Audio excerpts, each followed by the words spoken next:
आर्थिक सर्वे ने भारतीय अर्थव्यवस्था की जो तस्वीर पेश की है उससे साफ है कि वित्त मंत्री के लिए इस साल एक लोक लुभावन बजट पेश करना मुश्किल होगा और अर्थव्यवस्था को दोबारा पटरी पर लाने के लिए वित्त मंत्री को इस साल के बजट में कई कड़े फैसले लेने होंगे।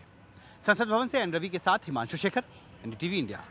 तो हिमांशु बता रहे थे कि क्या कुछ आज कहा जा रहा है राजनीतिक स्तर पर, लेकिन इसे हम अगर अर्थव्यवस्था के हिसाब से, इकोनॉमी के हिसाब से देखें तो किस तरह से समझा जा सकता है, इसके लिए हमारे साथ मेहमान मौजूद होंगे। नरेंद्र ननेजा जी जो संयोजक हैं एनर्जी सेल के, और अमीरुल्ला खान अर्थशास्त्री हैं। अमीरुल्ला खान साहब हमारे साथ स्टूडियो में मौजूद हैं। सबसे पहले तो आपकी पहली प्रतिक्रिया हम देखेंगे। आमतौर पर जो हम अगर आम लोगों की बात करें, उनको यही कहा जाता है कि आर्थिक सर्वेक्षण जो होता है वो कहीं ना कहीं बजट की दिशा तय करता है या इशारा करता है। उस पर आपकी पहली प्रतिक्रिया? जी हाँ, इशारे तो काफ़ी हैं। एक बड़ा इशारा ये कि ग्रोथ रेट ये बताती है सर्वे की बहुत ज़्यादा इम्प्रूव हो जाएगी, 4.5 से 5.5 सीधे।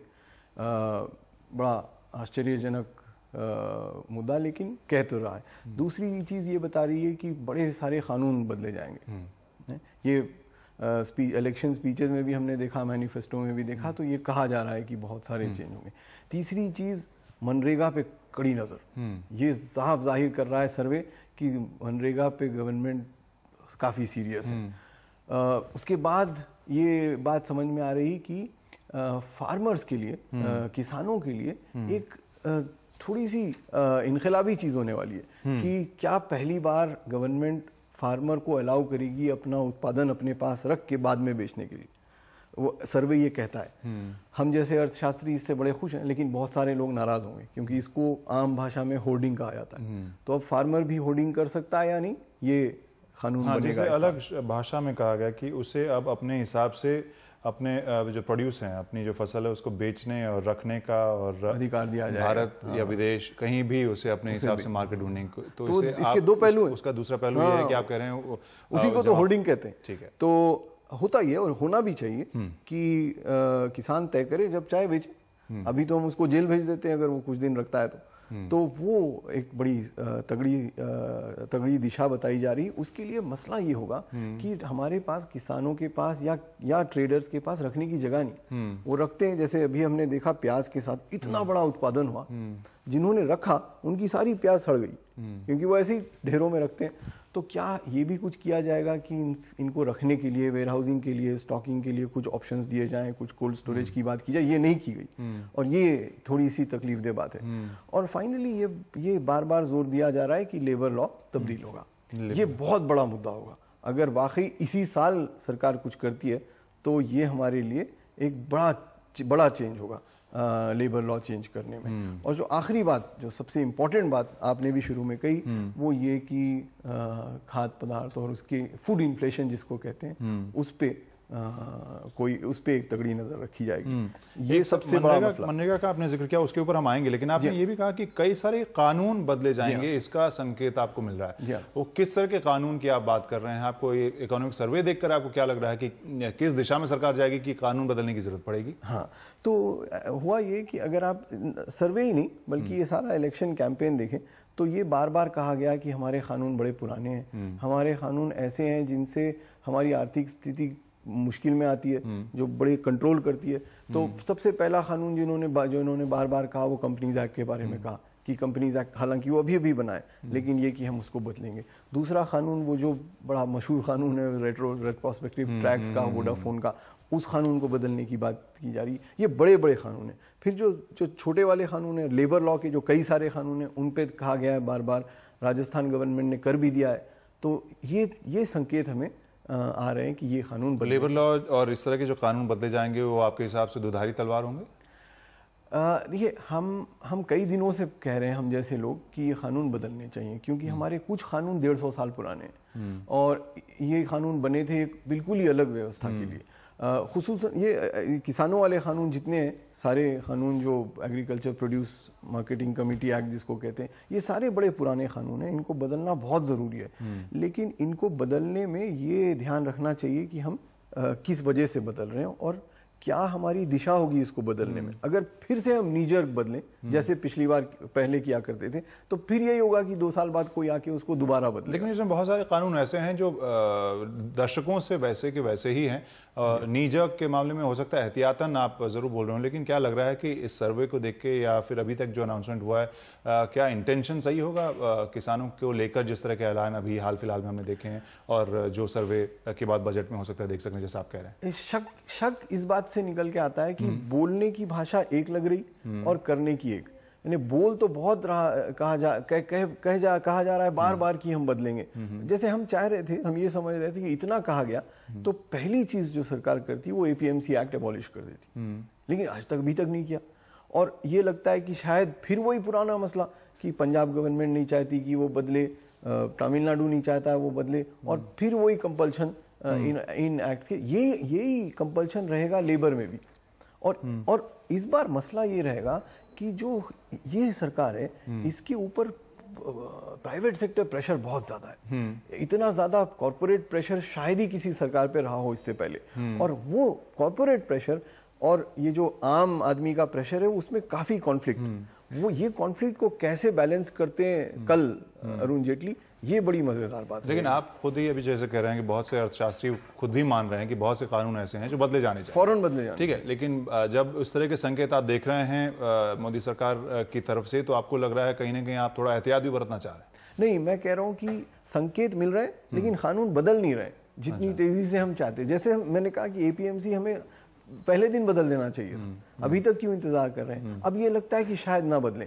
रेलवे बजट में जो इंटरेस्टिंग बात मुझे समझ में आई, रेलवे एक्ट जो है वो इतना पुराना, इतना घटिया किस्म का एक्ट है कि उस एक्ट के साथ साथ एफडीआई की बात करना बिल्कुल लाफेबल बात है। अगर आपको लाना है एफडीआई रेलवेज में तो पहले एक्ट बदलना होगा, उसका कोई जिक्र नहीं हुआ। चलिए, नरेंद्र तनेजा जी अब जुड़ गए हैं हमारे साथ इस चर्चा में, और थोड़ी देर से जुड़े, लेकिन जो अभी अमीरुल्लाह साहब कह रहे थे उसमें एक चीज सबसे पहले आपसे प्रतिक्रिया चाहेंगे कि जो सर्वे में बात की गई है ग्रोथ की, वो बहुत महत्वाकांक्षी लग रहा है, जैसा कि अमीरुल्लाह साहब कह रहे हैं। मुझे नहीं लगता है कि बहुत महत्व, अगर आप देखिए तो मुझे लगता है कि देखिए ये अर्थशास्त्र जो होता है, जो इकोनॉमी होती है, उसमें सेंटिमेंट्स का बहुत बड़ा रोल होता है।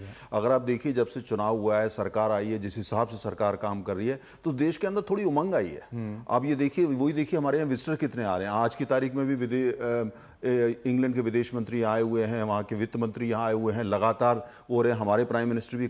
तो कुल मिलाकर के भारत की छवि और भारत की जो देश के खुद के अंदर जो ज्यादा महत्वपूर्ण है विदेश सोशल मीडिया में बज़ कहते हैं, एक बज़ है, एक उत्साह है, और उत्साह जो होता है वो ही तो अर्थव्यवस्था को बूस्ट देता है। अर्थव्यवस्था क्या चीज है? अर्थव्यवस्था कोई खाली किताब तो नहीं होती।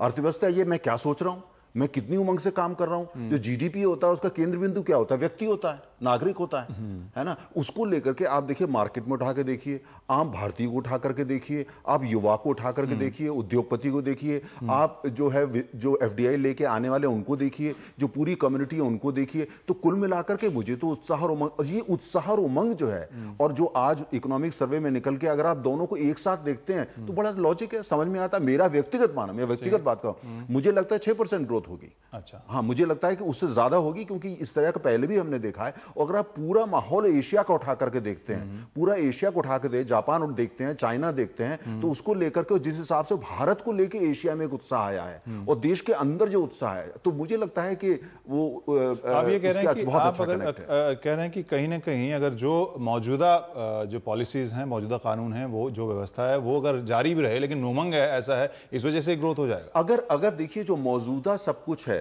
अगर वो ही रहता है, जो असली चीज क्या मिस, कहने का मतलब मेरा यूपीए के असली पहले क्या था कि ऐसा लग रहा था कि ऐसी देखिए फंडामेंटल्स जो हैं वो तो इंटैक्ट हैं, ये तो मानना पड़ेगा। दूसरी बात, पहले ये लग रहा था ये गाड़ी तो ठीक ठाक है, लेकिन गाड़ी में ड्राइवर नहीं है, ये दिशा थोड़ी ठीक नहीं है, लेकिन उसके बावजूद काफी हद तक जो हमारे देश की जो मजबूती या फंडा वो तो सही थे।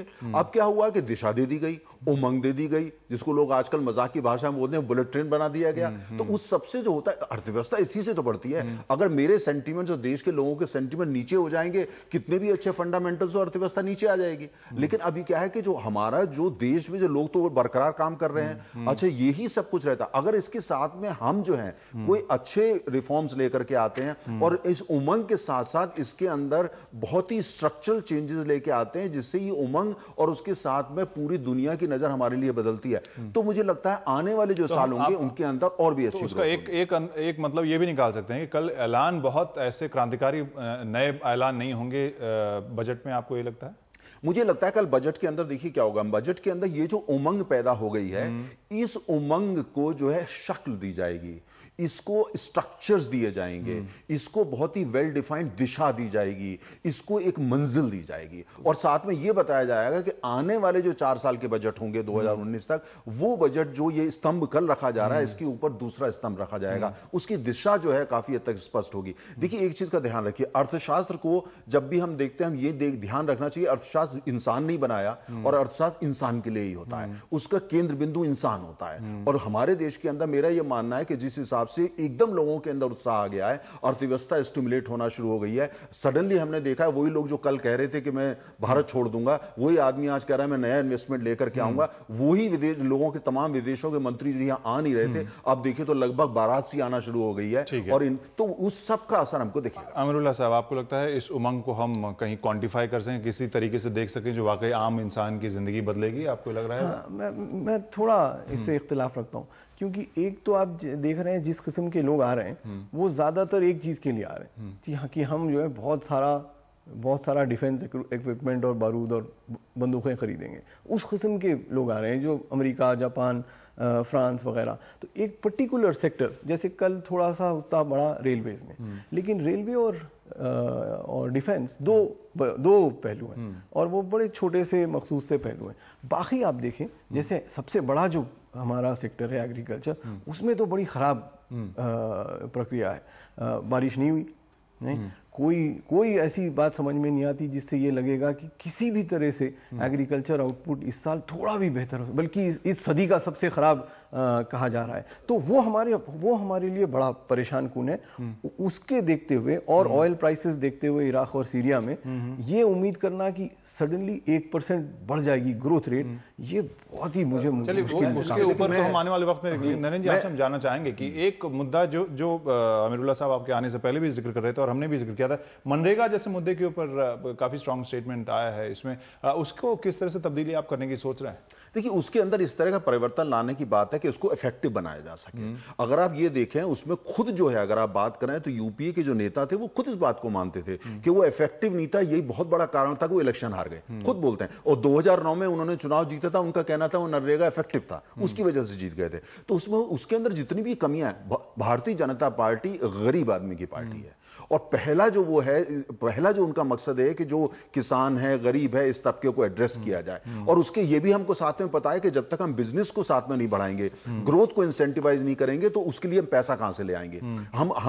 हम गरीब आदमी की पार्टी है, लेकिन ऐसी गरीब आदमी की पार्टी नहीं है कि देश को गरीब रखना चाहते हैं, हम देश को संपन्न बनाना चाहते हैं। हमको पता है अर्थव्यवस्था का विस्तार नहीं करेंगे तो उसके लिए पैसा कहां से लाएंगे? अच्छा, इसलिए जो है अब जो मनरेगा की जो स्कीम है, आपको देखा उसको एक खास पॉलिटिकल पार्टी के लिए कई जगह उसको टेलराइज कर दिया गया था, कस्टमाइज कर दिया गया था। हम उसको न्यूट्रलाइज करेंगे। हम ये देखेंगे कि जिसके लिए वो बनाया गया है वो गांव, और दूसरी बात है कि गांव की जो अर्थव्यवस्था जो है, हम उसको खैरात पर नहीं चलाना चाहते। हम ये चाहते हैं वहां लोग अपने पैर पे खड़े हों, वो आदमी जो है उद्यमी बने, वो एंटरप्रेन्योर बने, वो वहां पे जो है एक ऐसा यूनिट बने जिससे वहां की इकोनॉमी स्टिमुलेट हो। खाली हम इस पे नहीं रखना चाहते हैं कि भाई दिल्ली से पैसा आ रहा है। सर ये तो विचार हुए ना, इसमें जो इसको लागू करने, इंप्लीमेंट करने के लिए इसी के लिए इसके अंदर अब क्या है कि हम इसके अंदर जो है कुल मिलाकर के ऐसे स्ट्रक्चर्स वहां लेके आना चाहते हैं, पंचायतों को उसमें शामिल करना चाहते हैं, जिससे वहां पे इसको साथ में सेल्फ एम्प्लॉयमेंट और डिग्निटी के साथ जोड़ा जा सके। डिग्निटी एंड सेल्फ एम्प्लॉयमेंट, उस दिशा में काम होगा। राज्य सरकारों से बारे में बातचीत शुरू करी जाएगी, कोई राज्य सरकार का उसमें अहम रोल होता है। ये जो एक कॉन्सेप्ट है कि भाई ये जो है डोल है, खैरात है, ये सेंटा क्लॉज है, दिल्ली जो है वो सेंटा क्लॉज है, वो उसको हम खत्म करेंगे, इसको ये बनाएंगे, लोगों को उसकी जो वैल्यू है वो उसको मिले और लोग जो है अपने पैरों पे खड़ा होना सीखें। तो कड़वी दवा का अगला डोज तो नहीं होगा कल के बजट में? नहीं देखिए, नहीं कल का बजट आप देखेंगे, ये जो उमंग की जो मैं बात आपसे कर रहा था और जिसमें हमारे अमीर अल्लाह साहब ने भी बात करी, वो ये कि भाई मैं थोड़ा सहमत नहीं हूं कि जो विजिट हो रहे हैं वो डिफेंस के लिए हो रहे हैं। ये वो विजिट है जो अखबार की सुर्खियों में, इसके पीछे जो हजारों और विजिट हो रहे हैं। अब जो वहां से इंग्लैंड के जो आए हुए हैं विदेश मंत्री, उनके साथ कितना बड़ा बिजनेस डेलीगेशन है उसको देखिए, वो डिफेंस का नहीं है ना। तो हमको ये भी साथ में देखना पड़ेगा जो अखबारों की हेडलाइन है। तो जो कल का जो आपको बजट मिलेगा, कल के बजट में ये हमने जैसे कहा कि देखिए जहां जहां थोड़ी सी कड़वी दवाई पीने की जरूरत होती है, आप जानते हैं, जो आपके दर्शक इस बात को समझेंगे कि ये माना जाता है कि जो थोड़ी सी दवाई कड़वी होती है उसका असर मीठा होता है। तो अगर देश के हित में और देश की अर्थव्यवस्था में हमें थोड़ी सी कहीं कड़वी दवाई देनी पड़ती है, लंबे समय के लिए, थोड़े समय के लिए, तो देश उसका स्वागत करेगा। एक बात मैं आपको यहां जरूर कहना चाहूंगा, देश इस बात को जानता है कि भारतीय जनता पार्टी सिंसियर है और ये भारत को एक वापस सोने की चिड़िया बनाना चाहती है, इसलिए देश हमारे साथ है। देश ये मानेगा कि नहीं, सहमत होगा कि नहीं कि हाँ कड़वी दवा कितना मीठा असर लाती है, लेकिन कल इसका पता चलेगा। बहुत शुक्रिया आप दोनों का इस आज के इकोनॉमिक सर्वे के ऊपर अपने आपने विचार डाले, और उसके अलावा कल आने वाले बजट के बारे में भी अपने जानकारी हमारे दर्शकों के साथ बांटी। बहुत शुक्रिया दोनों का।